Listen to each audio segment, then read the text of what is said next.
Alright guys, so in this video what we're going to do is break down my Euro trials performance. What went right, mostly what went wrong because I didn't win or podium. And we're going to talk about that in terms of skill, which is obviously, this is I think what most people tend to focus on. And of course it's very important. It's probably overall the most important thing. But there's also strategy, which we have to discuss. And then there are other factors which play into your success at a tournament because at the end of the day, jiu-jitsu is, as much as we might want to think of this as like a cerebral, intellectual game, there's a very large physical component to it, okay? And how you prepare for a tournament in terms of your strength and conditioning, but also in terms of, the physical state you get to the day of the competition in, okay? These things play a very big part, okay? And we'll talk about that as well. All right. So in the first match, I went against a Bulgarian kid named Nikola Mitev, who I had previously competed against. In the last match, wherein we went against each other, both of us were injured. So, with that knowing that going into the match, it's hard to say how much the previous match would really be a good indication of how another match would go because we both went into it with injuries, like pretty bad injuries actually. All right. So he decided to pull guard. He's sitting with crossed legs, making it very hard to get to inside position on his hips. And I wanted to not play a double-seated game as much as possible. But I feel like there's a time and a place to play a double-seated game, but at trials, I would prefer more so if they're going to sit to come up. Okay, so here I'm standing. I'm trying to step to inside position. It's the no points period, so I don't want to spend too much energy trying to pass. Okay, obviously we're starting at a minute 30 into the match. Before this, nothing had really happened. I'd moved around a little bit, tried to get some passes, but nothing really that interesting had happened. I'm trying to get inside so I can either step into a leg or get into a pass. Couldn't get anything up to this point, but now this is a crucial moment here. You're going to see I'm going to drop in for a body lock. Okay, if we could just go back. So he's going to push away with his legs, and that's going to create extension. As he sits up, this space at his hips is going to become exposed. And as he sits up, right, there's space in between his upper thigh and his torso where I can drop in and catch a body lock. Okay. Generally speaking, when I first catch a body lock, I don't think it's that important side to side initially where you connect your hands. Ultimately, if you're going to want to pass to like this side, for instance, you want the long arm to be on the opposite side, but it's kind of easy to change that. So initially, I just focus on where do my hands connect in terms of like being up and down his body, because the higher they are, the more likely it's going to be that he can use my inside position to create strong overhooks for sumigashi sweeps. Okay, so you want to get low towards his hips. You can ultimately flatten him out, which is what I do here. Okay, and you'll notice my head is on one side, and I try to keep it on his pectoral muscle. I don't like to have my head in the center there. Okay, so I drive him down in this direction. Now I'm going to start sprawling on my right leg, on my right hip, beat this butterfly hook. And I'm not just sprawling straight back, I'm sprawling at an angle where my outer hip is facing towards the floor to make this hook very weak. From there, I pass into a half guard, okay, with this leg over the top here. If we can occupy this space, so first we do that with the body lock, and then if you could do that with your legs, you're in a really strong position here because I'm controlling his hips with my arms, and now I'm moving towards his torso with my entire body, okay? He's not able to push me with his legs anymore, okay, except for this small piece right here, which we're going to deal with in a moment, okay? This half guard position, I think in no-gi, like a half guard without a knee shield, okay, where we control the inside position at his hips, is one of the most powerful forms of like actually completing a pass, okay? Against very good guard players where they're good at keeping you at a distance with their feet and their ankles, which this is something you see a lot at the lighter weights. It's hard to go right into this, but when you want to actually complete a guard pass, in my opinion, this is one of the best ways to do it in no-gi. It works well in gi too, but there are other ways which are equally as effective in the gi, whereas in no-gi, I think there are very few passing completion methods as effective as half guard passing, okay? Now from here, I focus on keeping both of his shoulders flat to the floor, You're going to see I'm going to only turn my hips, like left hip towards the floor in a moment. Trying to get a hook there too.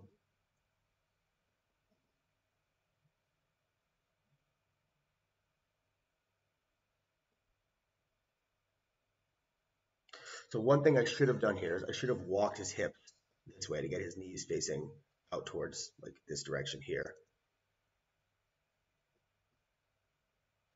I will add here, one thing is that, yeah, finally, there we go. I turned my hips.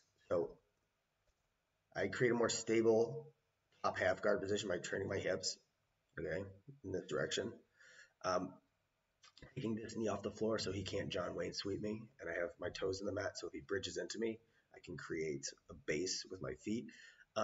So something else to add here is that it's still the no points period. So what I was trying to do was not pass until the points started. So that's actually how I won our first match. In our first match, I just got to a half guard and then just stalled. The points started, I passed his guard, and then I stalled again in side control. Unfortunately for me, maybe fortunately for the fans, people watching, the ref was like, you gotta have action on top, gotta have action on top. So like, fuck, okay, I'm gonna have to just pass when there's no points. And then I was hoping I could just, go back into the half guard and maybe pass again, or maybe proceed to mount, or maybe, as we see, fall back into a leg. So here I feel that his hook is becoming weak. What I wanted to do was get this leg inside here, but I'm not able to get the angle. But I feel like as I go for it, this hook weakens. I'm able to raise this leg and hit a hip switch pass. So this is a really good pass. I really like this pass. So the hip switch here, I don't even like calling it a hip switch. I almost think of it as an ankle cut. Okay, so it's like almost more like a knee cut, where I'm going to knee cut essentially over the ankle. So if you see here, I bring my leg up and then I turn my knee and I pass over the ankle. Okay, so it's almost like a knee cut over his ankle, which is at that point the only thing stopping me from moving into a pass. Okay, I complete the pass, but obviously I don't score because it's a no points period. So I'm looking at the scoreboard here. I'm looking at the timer and the scoreboard, and like I knew there wasn't points on the board. I wanted to see how much time was left until there would be points, sort of strategize about what my next step should be, right? Because I have to simultaneously not get called for stalling, because if you get more than one stalling call, you can get hit with negatives. And two, I'm trying to control him so that I can ultimately score easily when the points are allowed, right? But instead, he does a really hard, he hips out really hard to get frames in place. And when he did this, I felt him doing it. I let him do it because I'm like, okay, his leg's going to be right where I need it to catch a heel. It's right there. I'm holding the secondary leg and then fall back and catch the heel. Okay, now this hand is holding his knee to keep him from escaping the knee line. I throw this leg over the top and I'm going to get an inside heel hook. I turn this way to get lateral braking pressure. Okay, so a few things to talk about this here. Why did I throw my right leg over the top to get him in 50-50 rather than cross ashi? When you're falling back into leg locks from guard passes, in my experience, it's usually better to fall back into 50-50 rather than cross ashi. When you have outside position with your legs, it's easier to hold onto their knee inside your knee line with just your legs, okay, with outside position, okay, such as 50-50, obviously, right? With inside position, if I hit cross ashi here, sometimes I find it's easy for the guy to spin in this direction, and then you can lose the knee from your knee line. Okay, not always. Sometimes you can fall back into cross ashi and catch them, but I think this is a little bit tighter. Okay, I would ultimately prefer cross ashi over 50-50 most of the time, but in this case, because I've already got the heel in place, and my priority is just holding on to the knee line, 50-50 I think is the better option here. Okay. Second thing to talk about is, why do I turn the way that I turn? Whenever you're doing heel hooks, whether it's outside or inside, you've got lateral or rotational braking mechanics. Okay. This is a fairly complicated topic in and of itself. I can't talk about the whole thing right here, but to touch upon this, generally speaking, my preference is lateral, non-rotational braking mechanics, where he can't just spin to escape. Okay, I've talked a lot about, and I've over the years I've changed my opinion a few times about which of these I like better, rotational versus lateral braking mechanics. And there are ways to prevent the rotation of the opponent when you perform rotational braking mechanics. Specifically, if you have opposite hip ashi and we cover the far hip so it can't raise, you can break the leg and mitigate his ability to rotate with you as you rotate for the break. But I've come to prefer lateral braking mechanics. Also, I just feel like they're stronger. I feel like I can get more braking pressure with them. Okay, lateral braking mechanics involve I turn my legs down, so now my hips face the side of the knee, and now I either bridge and or compress at the top of the thigh here. Hold on, just gotta plug my laptop in. Battery's running low.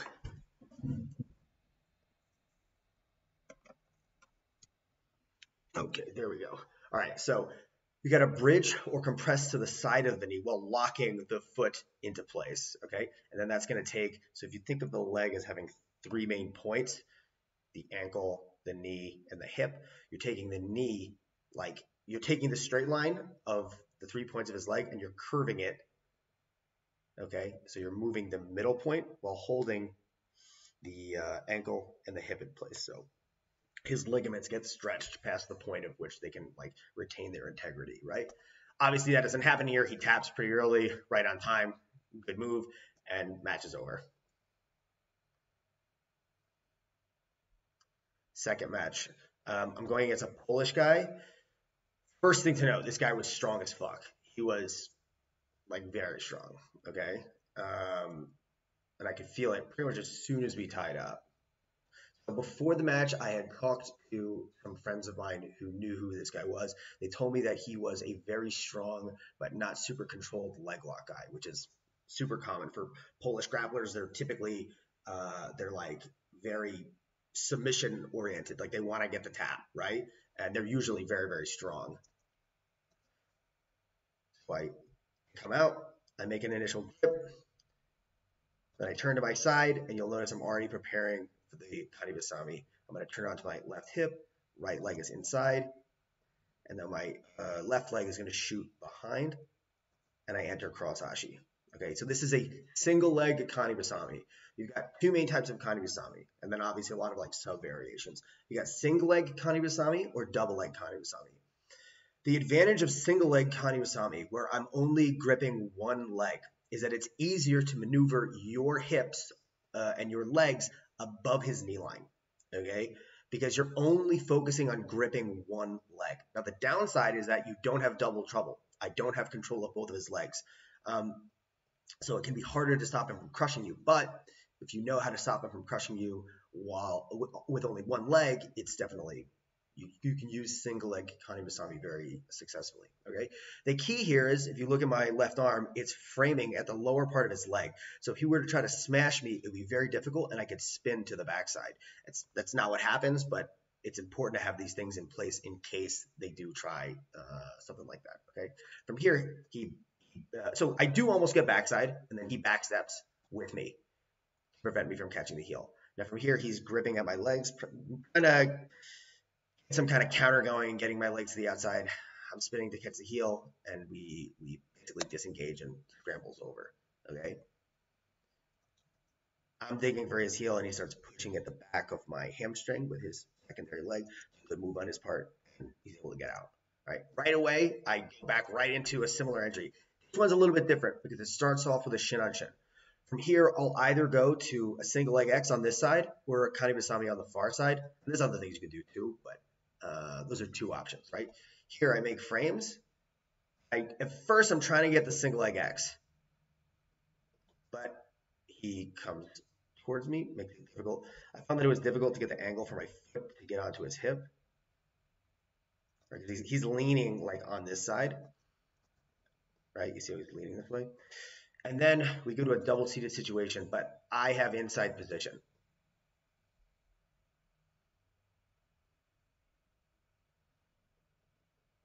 So now I'm trying to pummel into a cross ashi. I'm reaching through. It's hard to see this, but I'm reaching through to grip and pull up at his knee line. This is basically what Craig did years ago against Tex Johnson at EBI, I want to say 15 in Austin, Texas. And I get him in the cross ashi, but it's not a mega tight. Actually, oh, it was pretty tight, yes. All right, now here, I go for a side knee bar. Okay, I've also heard this called an infinity lock. Okay, usually you'll tap people with this. See how I'm covering the foot with my hands, so I have like this kind of a grip on the side of his foot, and I'm bridging it to the side. This is a pretty tight lock. Like I thought he was gonna tap to this, but this guy was tough and he didn't. Okay, I thought I was gonna get it. It felt really tight. But then when I realized he wasn't going to tap, I went back to control. Whenever you're in cross ashi and you can't get the finish, move back into control. Don't sell out on the finish and give up control in the process. Okay, I think there's times to do that. There's 10 seconds left of the match, obviously, and you got to get the tap. Go for it, right? But in general, I would recommend prioritizing control over just going for the sub. Okay, in cross ashi, you have really good control. If you don't get it one time, okay, we can move into getting it on subsequent attempts. So here, it's hard to see what's going on, obviously, but I was trying to get to a diagonal ashi to move into a Z lock. He was so strong, this guy, super, super strong. So I'm trying to. I felt like I couldn't make the move into the diagonal ashi. So instead, now I'm looking for the inside heel hook. So I go for a standard over-under sequence. Unfortunately, the angle is not ideal to see this. Let's try to time it right. So right here, I just have like a basic cross ashi with an overhook grip on the secondary leg, right, for control. I turn him onto his left hip, my right hip, and then I take my left arm and I go underneath the secondary leg. And then I grip my far shoulder. Okay, so now, okay, I have control of the secondary leg with a grip. Instead of going like over like this, it's going over like this so that I have an avenue to reach with my left hand through the legs to catch his ankle. And then my elbow, you see here, the key, I should say, is his secondary leg isn't in the way of my elbow right here, which can pass to the heel hook here. Whereas previously, I don't know if we can really see this, but here, yeah, we can. Here I have an ankle lock, so his secondary leg is in the way of my leg, my arm moving towards the heel of his primary leg, right? His ankle would be here, getting in the way of that. But then I move it so it's underneath, so it's not in the way, right? This is called an over-under sequence. I think it's the best way to start learning how to do a leg transfer sequence, wherein we go from a control of the secondary leg to the application of a heel hook on the primary leg. And that's ultimately what I do here. He's gripping this hand, which I need to reach through his legs to grab his ankle to pass smoothly into the heel hook. And he was strong as fuck, okay? So I've had to fight to get this hand free. Finally, I get it free. Oh, and actually, I didn't really get it free. I didn't do this in the right way. So because he's holding this really tight, I actually just go back for the heel without my right hand gripping his ankle to pull it up. I want to pull his ankle into my armpit so that I can back elbow into the heel. That's a better way to do this. But he's holding it so tight. Just do it with my arm. Yeah, one arm. And now this hand is holding the knee to keep his knee from escaping my knee line. He had the heel, but it was starting to slip. Just trying to keep it tight. I'm moving my forearm and shoulder back to keep the heel in front of the forearm. So when you're drilling, catching the heel, you can't do this when you're rolling live, obviously, but when you're drilling it and you have your training partners maybe try to slip, here's the test you can use. I call this the baseball bat test. It should be the case that when you catch the heel, you can take your other hand, reach over, catch his heel, grab his heel with your hand as if it's a baseball. If you can't, that means that the heel is starting to pass over your forearm, which means it's slipping, okay? Obviously, this is not something you can do when you're rolling, or definitely not when you're competing. But when you're drilling this and you're having your training partners test the slippability of your grip, how easy it is to slip, you can try this test, the baseball bat test, okay? I'm trying to tighten the grip so that I can pass the baseball bat test. Now we roll. And now here, I was trying to basically just slow the speed of his roll with this leg pushing back on his knee here. This foot passes through. This is a crisscross ashi, okay? I'm able to slow down his roll enough, tighten my grip, protect my hands. He taps. And that was all he wrote. Okay, so now we're on my third match. So before this match, I had never competed against this guy, but I'd actually refed one of his matches. So I refed a match of his at ADCC Phuket in Thailand. It was a very close match with a tough Chinese grappler. I forget his name, but yeah. So I had seen him compete like as close as you can get, and I knew a little bit about his game. I knew he was a very strong wrestler, but I didn't know too much about his game. Okay. As soon as we tied up, I could feel, yep, he's as strong as he looked. Here, I'm trying to use an arm drag to get an angle to enter into the legs. Not able to get anything.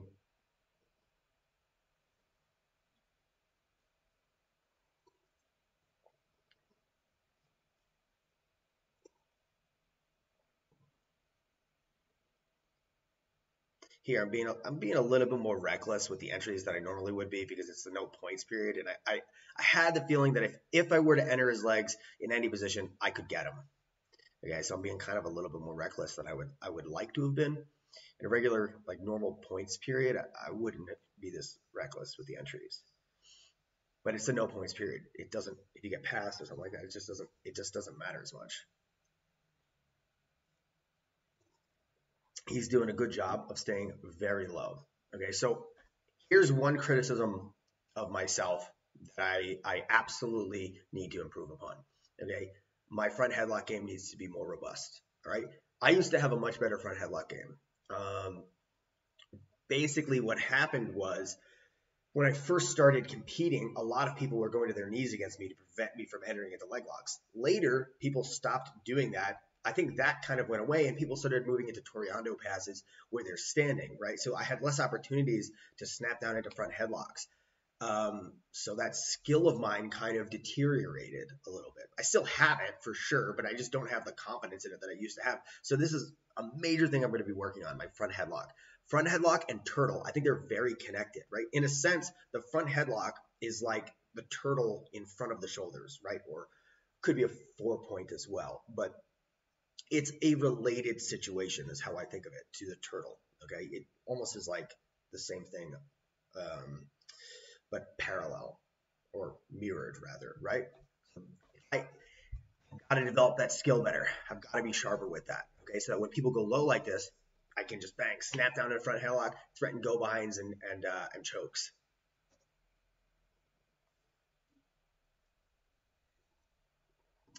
Here, he's doing a really good job of throwing his hips to the floor to make it difficult for me to keep his knee inside my knee line. I'm holding the knee here, trying to hit this Kani Basami, but it was tough.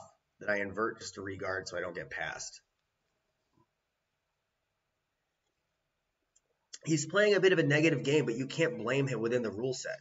You know, like that he's doing the smart thing. He knows he's the better wrestler, so he's trying to drag me.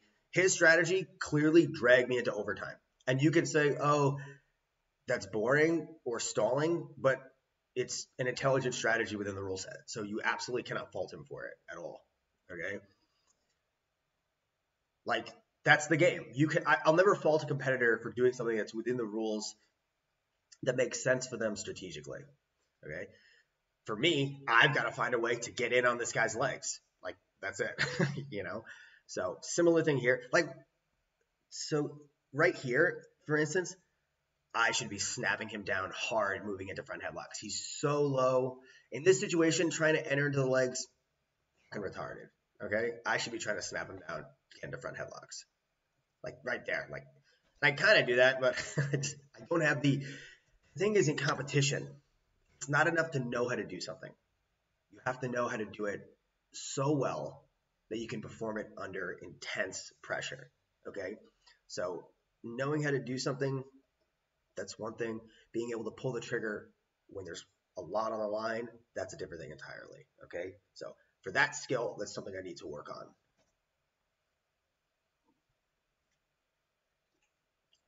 I felt relatively calm here. I was like, I kept thinking to myself, all right, I'm gonna get him eventually, right? I was like, I felt like I'm gonna get my entry and I'm gonna get the finish. I think I was actually maybe a little bit too calm with that in this match. I really thought which I ultimately I was right. I get him, but like it took much longer than I thought it would. I was thinking, oh, I'm going to get this guy for sure. So he does a really good job every time I get close to entering. So I make my upper body grips.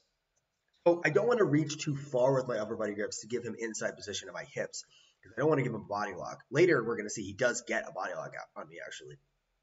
So when you're in this butterfly guard, you don't want to reach too far. Okay, so you'll notice my arms are still bent. So it's not super far.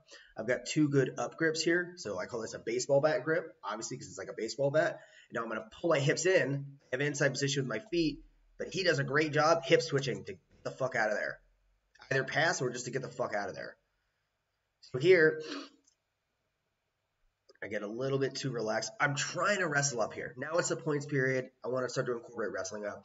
I'm moving into a heist, but he's able to stuff me. I don't have quite enough space. And again, he stuffs me. Another thing I have to work on. I've gotten much better at that, but obviously I wasn't able to get it done here, so I have to work on it. Now here, this is where I fuck up. I'm way too relaxed. I have inside position here, but because my elbow comes really low, he's able to drop. He really surprised me with the timing of this body lock. I was really shocked by how strong that was when he got it. So then I hip out and I get a close guard. This is pretty boring. We'll fast forward. He's stalling here. And if you watched the match, I started making motions to the ref to be like, come on, ref, like, what are we doing? Like, that's also tactical on my part because I'm trying to get him a negative, right? But again, I don't blame him. This was smart, right? Like you're in a position where he was able to hold me down pretty effectively, and I'm having a hard time getting in on his legs. I was trying to reach for scoop grips to move into K-guard, but he was doing a good job bringing his legs back, so I couldn't get to that. He was pretty tall. So bit of gamesmanship on both of our part here. See, I'm reaching for that K-guard, but he keeps his chest so close to mine. This is very similar to Lachlan Giles versus Masahiro Iwasaki. So if you guys go check out that match, Iwasaki plays a similar game to this guy on top. His name is, I believe, is Hussein. I have no idea how to pronounce his last name. Sorry, man. So we're both like looking at the ref, like, oh, he's stalling. Because I mean, if either of us got a negative here, that is probably going to be the match. So let's fast forward. This is boring as shit. Okay, finally. All right. So we exit the position. Now I'm like thinking, okay, I have to get this guy, right? If it goes to overtime, obviously you still got a shot, but he's the better wrestler. So this is a good sequence. Let's look at this. All right, so I go into to enter. I move into inside position. First thing that happens, he drops. Oh, not yet. About here. Yep, he drops. Okay. I get my shin in front of his bicep, protect the inside of my hip here, and now we're in like a side guard situation. Okay. I push away and I snap into this front headlock. As soon as I go over this, he elevates his shoulders, and I'm able to get inside position with my right arm, getting a good underhook. This is the best position I've gotten into the whole match. Okay. Now, finally, I'm able to get onto my side. I'm able to do a good single leg Kanibasami. That was made possible by the front headlock snap down, okay, and the threat of that, which again I have to sharpen. Okay. As soon as I got in on the legs, I was thinking to myself, okay, I'm gonna get him. I've got to get this guy. And I felt confident that I would. I thought to myself, all right, this is what I've been waiting for the entire match. My first thought, pass it to the outside. Go for the outside heel hook. So I pass it to the outside. I get a good bend in his leg. Oh, what? Oops. Pass it to the outside. Get a good bend in his leg. And I expose the heel. If you look at this hand here, first I make a shotgun grip on its calf. I post on my thigh. That allows you to compress this leg internally to create a good bend in the leg. There's the bend. And then I can reach through. I catch the heel with my hand. And I pass that off to the outside heel hook. But sometimes the outside heel hooks, when there's a lot on the line, such as trials, sometimes people will just eat it. Okay, and right here, I could tell right away he was just going to eat it. So I'm like, okay, it's not going to work. Let's pass this off and let's do an inside heel hook. So here, he's able to free his knee from my knee line. And that, we'll just watch it, then I'll break it down. And I get the heel hook. So you want to think of a heel hook as having essentially two components. Okay, you've got the heel, and then you've got the entanglement. All right, the heel, catching the heel, the purpose there is to hold the foot in place so that we can enact force through our hips going into his upper thigh, right above his knee. Okay, and then that's the entanglement, obviously, right? The order in which you get these things is not super important for the actual break itself. Now, I prefer to entangle the guy first to control his hips, then move to the heel hook. But sometimes what will happen is you've got to catch the heel first, and then you get the entanglement. Or, such as what happens here, I get the entanglement, then I lose the entanglement, and as I'm losing the entanglement, I catch the heel, then I regain a new entanglement. So this is, we're going to see the finish here is very similar to the finish that I got on Nikola Mitev in the first match, where I catch the heel, then I move my legs into a 50-50 to get the finish. All right, so we'll move into that. So we see here, after I bail on the outside heel hook, he's not going to tap. We pass to the other side. His knee is free. His knee is out of my knee line. Okay, but I'm able to catch the heel. He's not hiding his heel anymore because he feels like, oh, I'm out of danger. My knee is out, right? Here, I catch the heel. My right arm is holding underneath the knee. And I start trying to pass first into a cross ashi. He blocks it with this leg. It's going to be hard. And even if I get it, he's probably going to spin this way to get his knee out. So I take this leg, go through his legs, pass it foot right through. Just I need a little bit of space. And then we turn. This is a rotational break. You can tell it's a rotational break because my hips are facing the back of the knee, not the side. This was a really strong one. This was a really, really strong one. So I yelled here because basically what happened was I have the heel hook. I felt actually a little bit bad about what happened here. His knee pops, and he had tapped. He tapped, then the knee popped, then the ref jumped on me while I was yelling. I was like, he's tapping, like, because the leg was breaking. I don't even remember what I said, actually. It was something like he's breaking or he's tapping or something like that. You have to understand, like, okay, there's a lot on the line here. This is trials. There's like fucking 18 seconds left, as you can see. You know, like, I've got to get this guy, okay? So I have to go for the break. This guy, he's not going to tap unless I go for the break. That's how it is at a high level. But at the same time, he's tapping, right? It's over. I won, right? I want the match to stop. But I can't just let go without the ref jumping on me, because if I do, then it's possible that he goes, oh, I didn't tap, right? And then we go to overtime and he out wrestles me, okay? So I yelled right there, something, I don't remember. It all happened really, really quick, and I felt pretty bad. I realized at first I didn't realize I hurt. I like tapped his leg, being like, "Good match, man," and then I get up and I realize, like, oh, he's definitely hurt. Yeah, but I think he was okay. He was walking afterward, but yeah, that's why it's so important for the ref to, like, you got to jump on the guy as soon as you see it move like that. You got to jump on the guy, and yeah. But anyway, fortunately, I was able to get the win in a tough match. Now let's move on to a match that I lost against Owen Jones, right, who later went on to win the whole tournament. I did okay. I did all right. Definitely, obviously, because I didn't win, I can't say I did good. But there's a lot to take away from this match productively. So before that, let's talk about the other factors that I mentioned earlier. So two things. First, weight cutting. I cut a lot of weight. I cut maybe, I want to say 8 kilograms. So I cut more weight than I needed. So that's a big thing to talk about. I am going to get a very accurate scale to bring with me whenever I travel. So I have a scale that I originally bought when I lived in Singapore. So it's in kilograms, which is the weight for trials and stuff, but it's not super accurate. So I ended up cutting like over a kg more than I needed to, because I was so paranoid I wasn't going to make weight. Because the scale kept giving me, I would put it on different surfaces and it would give me different weights. I was in my hotel room cutting. I basically did my cut in a shower in my hotel room. Just blast hot water and just put a jacket on and close the door. And the steam builds up and you sweat out a fuckload. I did that for hours, and I made the weight, but I cut too much. So that's the first thing to learn. Don't cut too much. My cardio felt pretty good because leading up to this tournament, I really trained a lot of cardio very seriously while I was in Austin. So it wasn't my cardio per se. It was like I'm not sure, like in a sports science sense, what this was. It was like the energy leaving my body was more so that I was getting sleepy rather than like a cardio thing. I'm not sure what that is, but I think that comes down to like the weight cut. So I've got to nail that down. Got to get a better scale.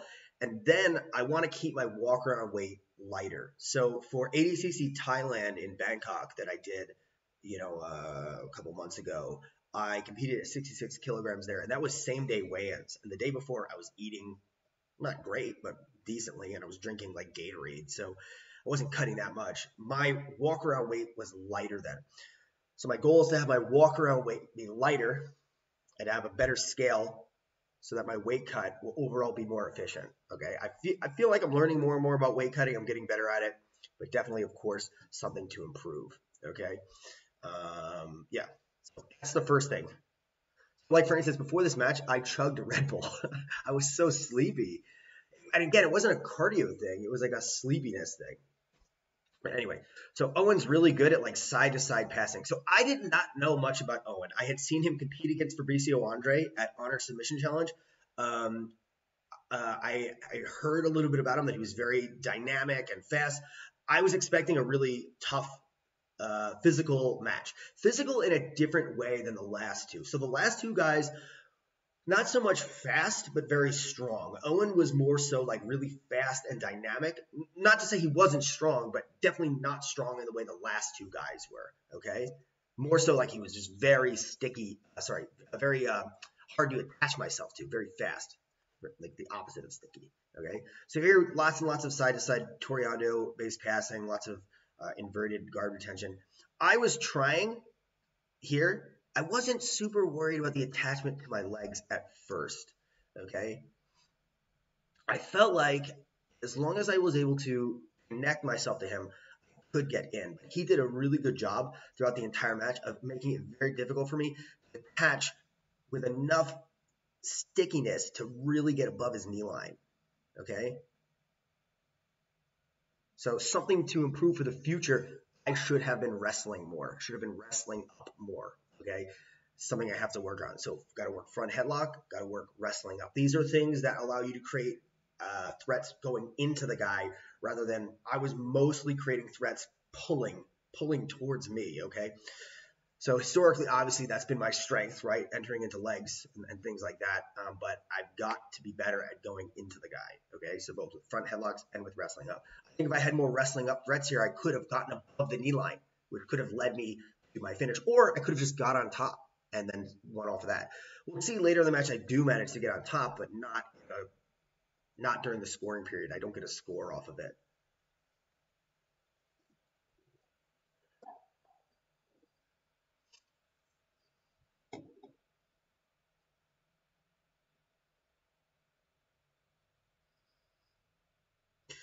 Trials matches are so short. They're 6 minutes. It really comes down to, you got to have your timing. You got to have your entries and your timing on point. You got to be able to pull the trigger when your moment arises, because there's no guarantee that it will come back again in a match that short.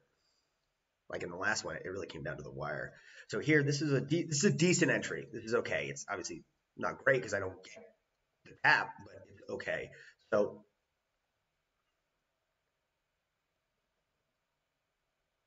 get the baseball bat grip. He's doing a similar thing that Hussein did, like the like a long step, really. It's like more of a gi based thing, but it's good here too because you're misaligning your center away from me so that it's difficult for me to shoot my legs through the hips to get to the inside position. Here I follow, I get this grip here, and I go to a shin on shin. I'm able to shoot my left leg to the inside, so I have inside position here. But it's hard. He's pulling his hips back. I switch to the other leg. I try to get to a cross-ashi with basically a back step. Taniwasami on the floor. Can't really see too well, but we can see that he's posting. He's got a good post on my leg there. He's pushing away.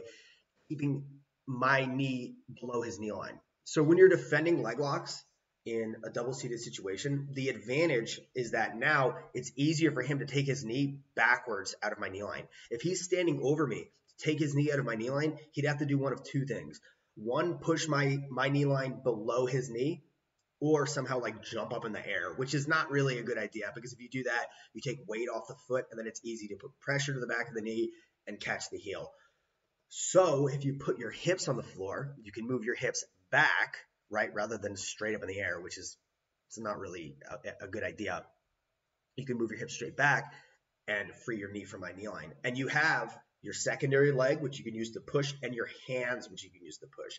By contrast, if he was standing, he would only have his hands, because he'd have to have the other foot on the floor to not fall, right? So yeah, this is a good move.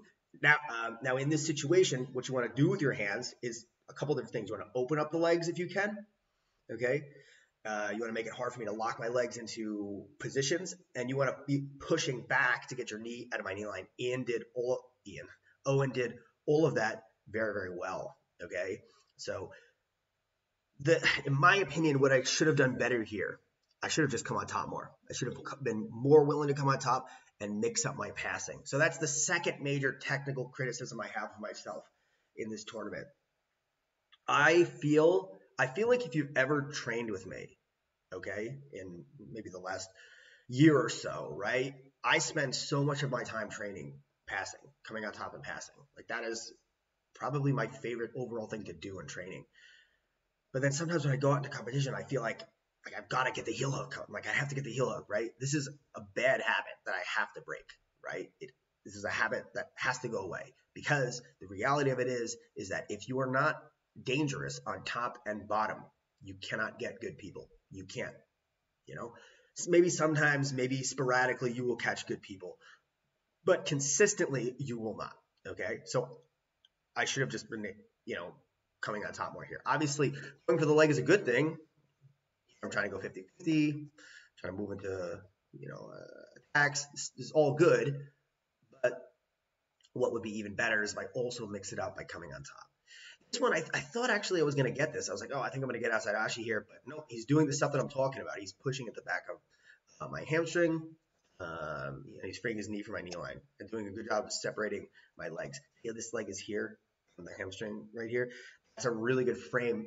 It's a barrier to keep my knees below his knee line. It's really, really hard. So even though his heel is exposed here, there's not really much I can do with it. I was going to get it here. I'm pulling at the knee. Tough. Yeah, not able to get what I'm looking for. And here he starts to threaten a berimbolo back take, and then I'm on the defensive. I start hipping away, and then I have to regard here.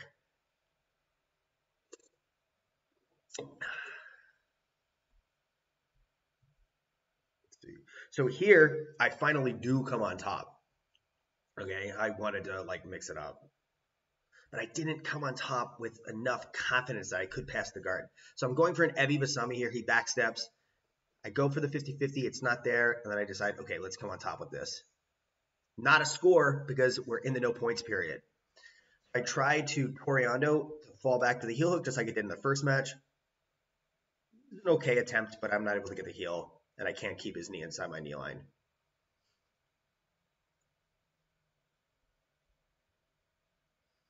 So here, now points are on the board. So first of all, I should have pulled before the points were on the board. That was a tactical error on my part, okay? If you feel like you can't, I really didn't think I was going to get the pass. I didn't feel like I could pass his guard, if I was being honest. And that's not good, right? I have to feel confident that I can pass anyone's guard. You've got to go into the match with the confidence, not that you will, but that you can take anyone or sweep anyone, take anyone down or sweep anyone, and that you can take their back or pass their guard. Again, not that you will, because you can't always pass a good opponent's guard. You can't always take someone's back if they're good, but that you have the ability to, if you're able to create the opportunity with other threats, right? Through dilemmas, all right? And I think that I can pass good people's guards.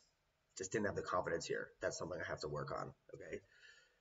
As soon as I sat down, I thought about the tournament. I did a lot of thinking about what needs to get work done. Okay. Here, I'm doing that same thing where I try to create the Toriando thread to fall back for the heel. This one was a little bit better than the last one. I actually get the heel. I thought I was going to get this. I thought I was going to get this. What he does well is he keeps his legs together. So he denies me inside position. So I do get the heel, and it was actually not a bad bite. But I can't see. I'm trying to maneuver this foot to the inside here. His legs are connected. He does a really good job of that, and he's pushing here. So if your legs are connected, you can't pummel. I can't pummel my legs to wrap up his primary leg.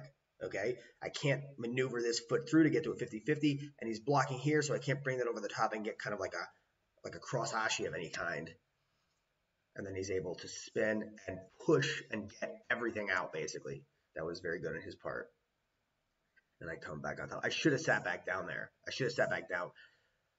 If I sat back down because I was going for a submission and he came on top, he would not have gotten sweet points off of that. But the thing is, I actually wanted top position. I thought I was going to get this heel hook falling back. I was like, I think I can get this. You know, that one I felt like it was my closest shot in the match. I thought I could get it again, but obviously I couldn't. I think that if my passing threats were more legitimate, okay, you know, one, I could have either gotten the pass and won off that, or two, created more stronger defensive reactions leading to this heel hook. But I didn't have to work on that. Yeah, this is I was thinking to myself, all right, I got to go for the pass. So I drop in, I go for that inside position at the hip. I wish that I had pushed for this more. I wish that I had pushed for this more. I have to work on this. I have to be better at this. But I just felt like, I don't know, it was like a mental block. I was like, I don't think I'm going to get it.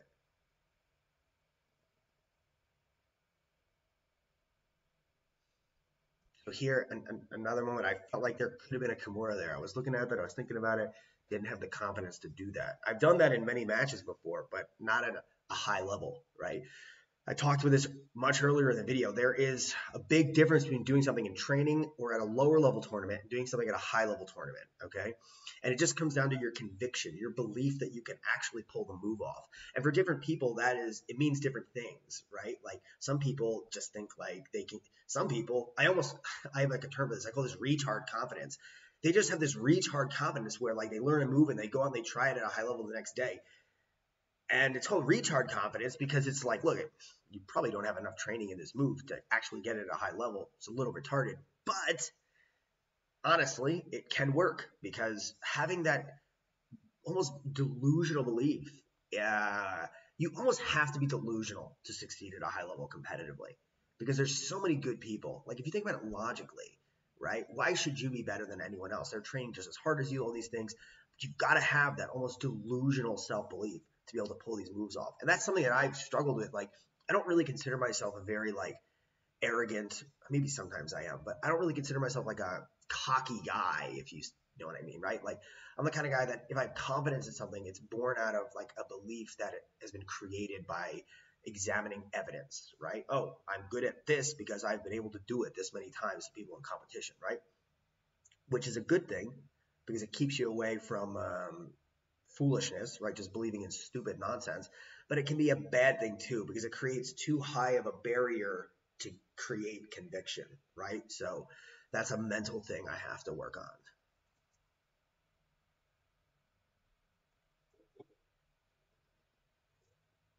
Like, what the fuck am I doing here? I'm putting no pressure on him from top. None, literally. I should have been putting pressure on him from top, right? In various ways. I'm doing fucking nothing. Okay, so let's look at the sweep he gets. So I fall back for the. Oh, I think he stumbled me there. Yeah, so he stumbled me. It wasn't me falling back.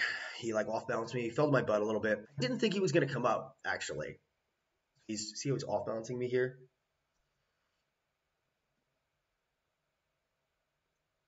Oop, he does it again. I fall to my butt. Come up. Now I'm trying to wrap him up. I'm trying to pull into that cross ashi or invert into an outside ashi, but I can't get either. He went for heel hook on me, and I'm hiding the heel, and I'm thinking to myself, okay, I can pummel into an outside ashi here. I almost do. He goes for the heel, and then he comes up, and he gets points. Yeah, so let's see.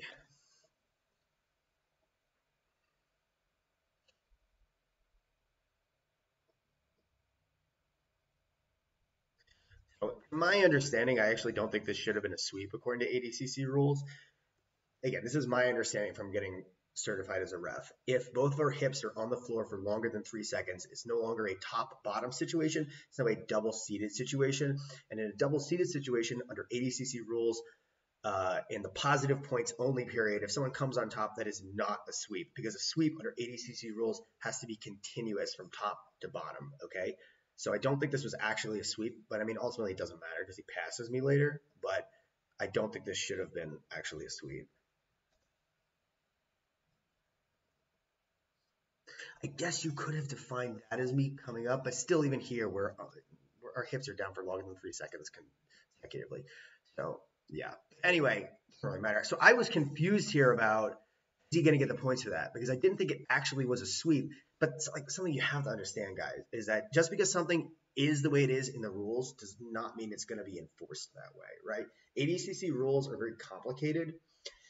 And so because of that, like mistakes can get made even at high level tournaments such as trials. Okay. So at first the scoreboard actually said 2-0 me. I was like, what? Like, how is that possible? And I was like, maybe there's something I missed. Did I score somehow? And then, so you see, I'm still looking at the scoreboard. Then I think here's where they switched it to him. And I'm like, oh, okay, yeah. And then I was like, okay, he's the one that got the 2.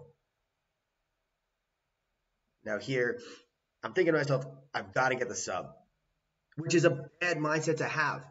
I should have been thinking sub or sweep and then pass or back take, right? So that's a mindset shift.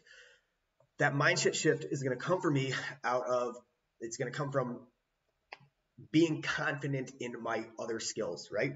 I just things I have to work on, both in training and in competition. So here I go for an inversion to regard, and now here I'm gripping the arm here. I thought I could actually catch a triangle with this leg coming around. See this leg trying to get over his head, but he does a good job posturing up, so he denies me that and moves right into a Toriando. I regard, and we keep going. Lots of fast Toriando-based movements and fast leg pummeling on my part. The ref tells us to center up here. And then ultimately he does a good job of this. Here he gets a scoop grip. This is really good. He creates a threat north-south. He goes north-south, gets a scoop grip, and then off there creates an angle here where I should have just hipped. I think I could have regarded there. That was fucking retarded on my part, honestly. Like, horrible. Yeah, I should have regarded there. So look, I think if I turned on my right hip, I could have gotten this knee in space here and got my guard back.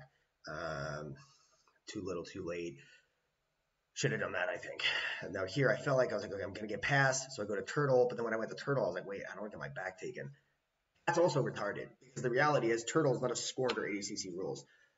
Obviously, the back is, but turtle is not. I should have the confidence that I can turtle and then regard or get on top from there.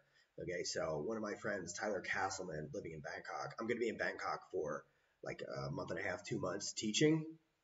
I'm going to have lots of time. I'm going to be training twice a day, every day too. I'm going to train a lot with Tyler out there, and I'm going to work on this. Tyler is one of the best turtle defensive players I've ever rolled with. He's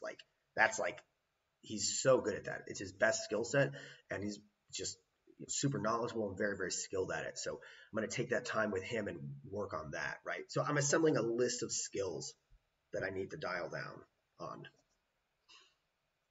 Like I should have been confident in what I was doing there. That's not good. Here, I was like, all right, I got the pass. It's done. I'm like, fuck. With a 5-point deficit with 30 seconds, it's so hard. Obviously I'm going to go to regard here, but it's like it's so tough to recover from a deficit like that. And then ultimately we're going to see a regard, but that was all she wrote. I knew. I was like, with 15 seconds, there's not much you can do. Yeah, regard. I thought maybe regard, maybe there's something there, but nope. I'm like, what are you going to do in 8 seconds? So that's it, guys. Unfortunately, another disappointing trials run for me. It's my 4th time doing trials, first time doing European trials. So maybe I should have said this at the beginning. So I have Italian and U.S. citizenship, which is why I can do both regions. I've got to just work on things in terms of strategy and skills and conditioning, right? I've done a very good job, I think, improving my cardio, but I also have to keep my body weight lower so that the weight cut is not as strenuous, so that I'm not as like sleepy like I described day of. And I've got to have my weight be more, it's got to be lower so I don't have to cut as much. Yeah. Anyway, guys, that's it. Hope you guys enjoyed. Hope you guys found this valuable. Yeah, let me know down below what are the types of things you want to see from me.